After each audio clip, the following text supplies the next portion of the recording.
I never thought I'd be the type to see ghosts. In fact, I scoffed at the mere idea of it. I mean, who believes in that stuff, right?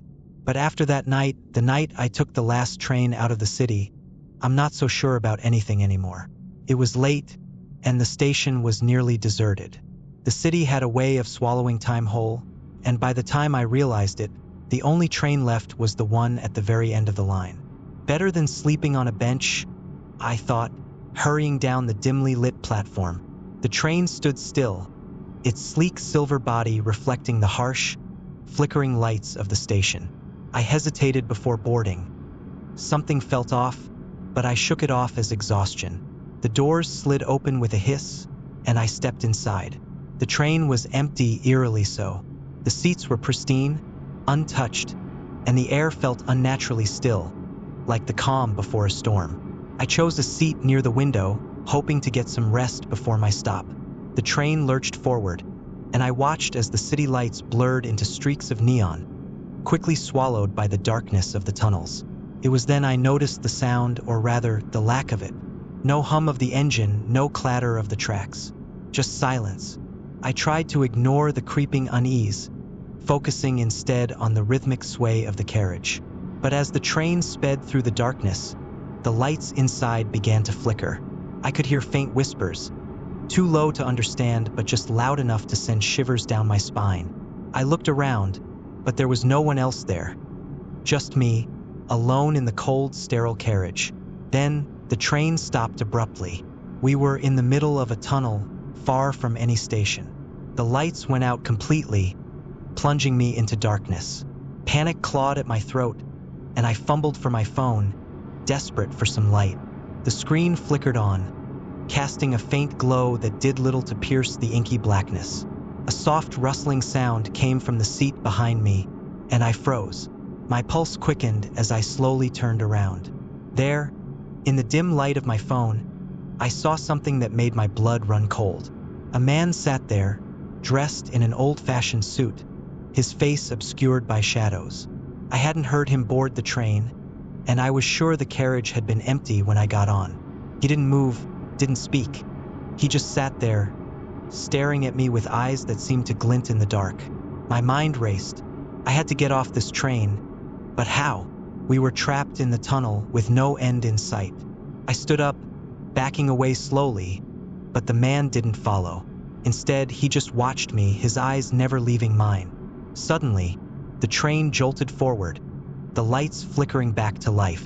I stumbled, nearly falling into the aisle, but when I looked back, the man was gone. The seat was empty, as if he had never been there. I sat back down, trying to calm my racing heart. Maybe I was just imagining things, I told myself, but then I saw it, the reflection in the window.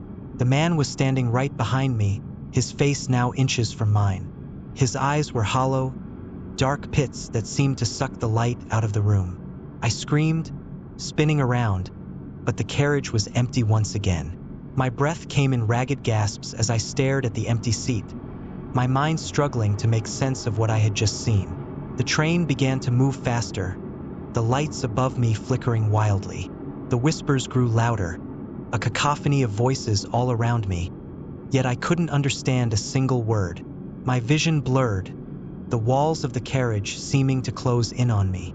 I had to get out now. I stumbled toward the door, my fingers fumbling with the emergency release.